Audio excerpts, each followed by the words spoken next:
Willie, you're here in Orlando, Yes. and Alex here in Arizona. Willie, first tell us where you're running. Both of you tell us where you're running, and then I want to talk with you about some of the other things you've done with your life. Right. Well, I'm running here in, as I mentioned, in District 10 here in Florida, right here actually where they're housing CPAC, and it is against Representative Val Demings. Okay. And I'm running in Congressional District number 9 in Arizona against Greg Stanton. Okay. You know, Willie, when I talked with you the other day at that cafe, you mentioned it was the House of Timothy, right? Correct. Tell me about that, because that was so impressive.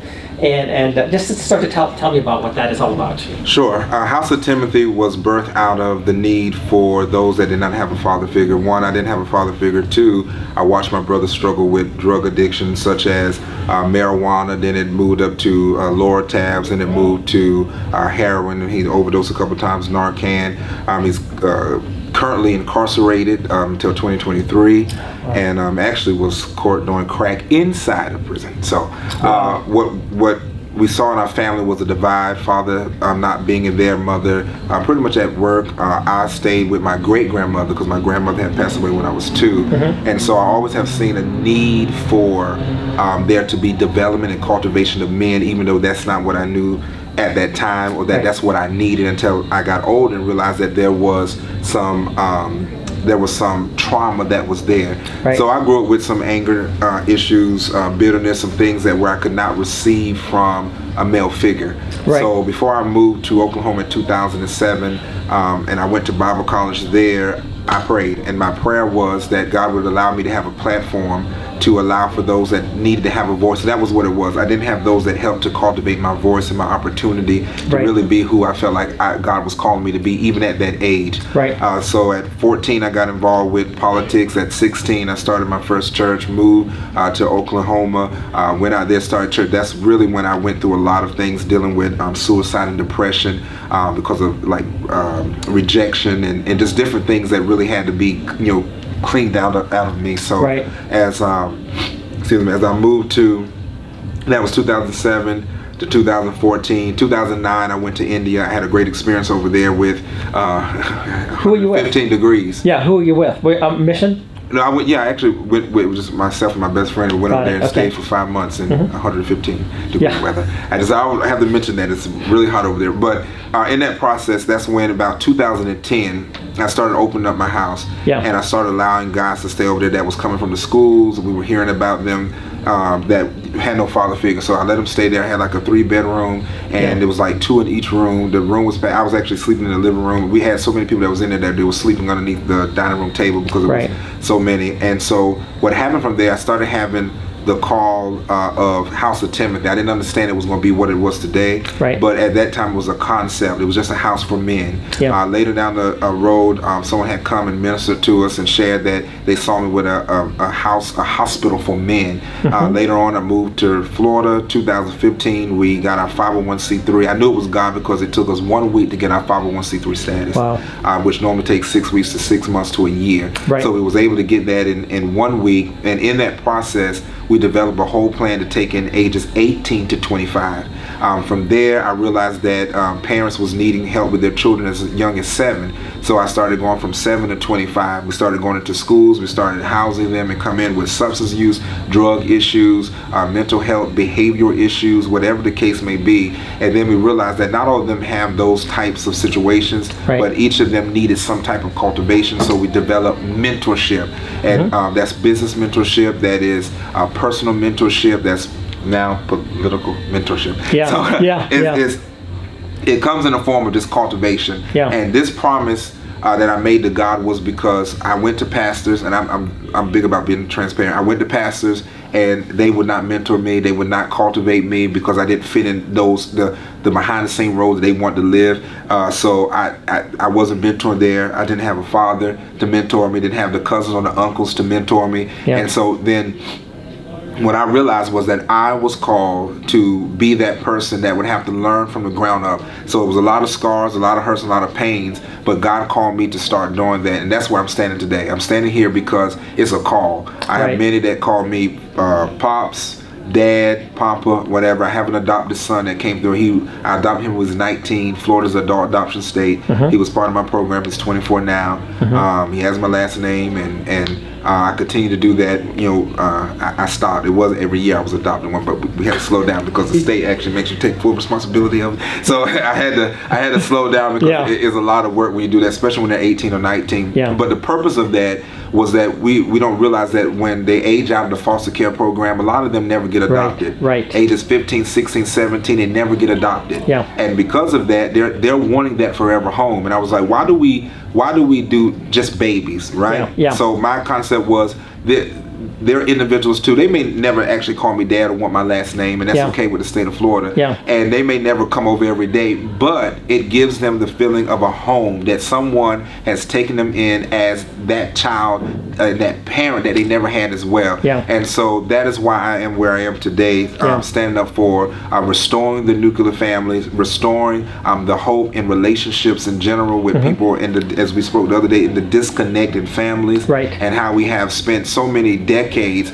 tearing apart the nuclear family and the restoration of men and women really working cohesively in the family. And I believe that we have the hope. I believe that you as well share the same passion. We have to really understand that, and you can share. You have the same kind of background with that. So that's my piece. I want to ask you a quick question though, because Jan Edwards, your friend that you had speak about the human trafficking situation, she was talking about how adults, the frontal part of their brain is not completely developed until 26, 28, something like that.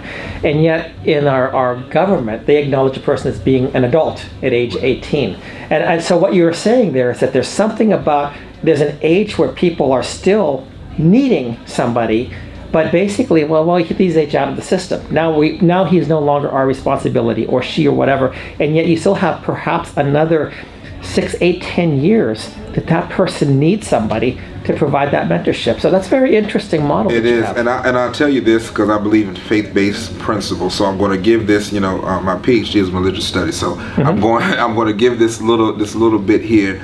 If you actually study the contextual pathway with Bible, you will find that the youth at that time would go to the age of 40. Yes. So absolutely. I'm 33. Yeah. So I'm still a youth. You're still a youth, yeah. Now society will say you're a grown man, and you need to handle your business. But according to the Bible, that was you were still in your youth. You're still in youth, absolutely. And so, of course, to someone who is like 70 years old or even 45 or whatever, like, hey, you 20 or 25, they're like, hey, you still a baby, as they say. And I believe that society has painted this because we'll put age limitation on everything, but when it comes down to like maybe going to the military, you can be 18, when you can do this, you can do that. There's so many things that you can do and say that's okay. You can start going to work, I think, like 14 and a half years old. So it's okay for you to be able to learn the machines and the things of how to work. But when there's something that you and your life is not fully developed, that's when it's like, oh, well, you're a man now, you go. And some people never had a chance to become that man, that woman. They never had the opportunity because they had to take care of their families. They had to take care of their siblings in some way or another. They may have even taken care of their parents. And so when we come to that situation, we have to look at every situation differently, and we can't put everybody in this this box of you're 18, you're 19, you're 20, you should already know better, go get a job, take care of your family. But a lot of times there's no developmental skills, and they're actually not learning anything. So it's very interesting you talk about this. 2 observations I have. First off, the house of Timothy. Paul told Timothy, let no man despise your youth. Absolutely. So he may have been under 40, but nevertheless, that's not necessarily an excuse to say, I'm now that I'm under 40, the biblical portion of it, I could act like a youth. No, let no man despise your youth, because you can still be a leader as you are at age 33. But the other thing that you talked about, disconnected families, and the issue about the breakdown of the nuclear family. There have been some people that have said, no matter where you are age-wise, when your family is split, dissolved, when divorce takes place, that there is a stunting of a person's development. And so, some people, like in the case that you're talking about, you may have to go to work earlier, you may have to do this, may grow up in a hurry. But then there are other people that they're forever stunted and forever behind because they've lost that intact nuclear family. They've lost daily contact with their mother or father. and it does something to them. The effects of divorce are not just momentary things that take place. Sometimes they last for years, sometimes for a lifetime. And when you're talking about the idea of the disconnected family and how do we re-knit families so that they stay together, and in the case where we do have people coming in, how do we help them to develop? Because you should know better. Well, wait a minute. I have a body of a 25-year-old man, but I have been stunted emotionally at 13. Right. And that's hard to realize at times. And the law doesn't not really care about that. Right. What you're doing is a very, very good work. And I was so privileged and honored to meet you. Thank you. And I'd like to talk just a moment because, Alex, you have a special story regarding this, don't you? Yeah, I do. Go ahead. The very thing that God gave Willie the heart for is the very thing that I didn't have a mom or dad. Wow. So my mom was chasing my dad around, things of that nature. My dad was in and out of prison. Excuse me, I've been talking all day. Yeah. No, you have. Dad was in and out of prison. We were in and out of shelters, homeless a lot. Yeah. Very much so displaced, that lack of stability, that lack of that father figure. Yeah. That lack of knowing, are we going to stay in this house until the lights go out? Are we going to be sleeping in the car? That type of concept. Yeah. Now that trauma that takes place in a child's life, that is traumatic, and that does start a child's growth. Yeah. So as you mentioned, being 25 years old with the mindset of a child, that's very much so something that's very real. Yeah. And I think it's great to see that Willie's doing what he's doing, and he was able to come alongside me and kind of, I guess to articulate it correctly, refine and fine tune some of the things that were not exactly established or developed as I was growing up into what the society would call or affirm as a man in society. Yeah. So I think there's a lot to be said about having a mentor. Yeah. And there's a lot to be said about being a mentee. Yeah. And willing to have another male figure that's not your father biologically take and step in and take on that role. Yeah. And through him doing that, I've seen the differentiations. I've seen the changes of how my mannerisms are. I think the world likes to call it mansplaining things. How I interact with people. Right. It's almost an instantaneous change because that person, or Willie in this case, is willing to put that time in. Yeah. So one thing that when we talked the other day, if I remember correctly, you said that you had a number of residents for very short periods of times. I think you said it was 57 different places. 57, I think. Yeah. A total of 68. Wow. So I've gotten really good at living out of a box. Yeah, but what happens is that there is also the sense of the lack of stability, lack of roots, lack of, I belong here. How does that impact a person as well? I mean, because you have a broken family structure, but then you say, I don't even have a community around me. It's funny you say that, because in the military, we're up, we move. Yeah. Up, we move. Yeah. We're up, we move. But when you come back, the integration phase is astronomically challenging for somebody.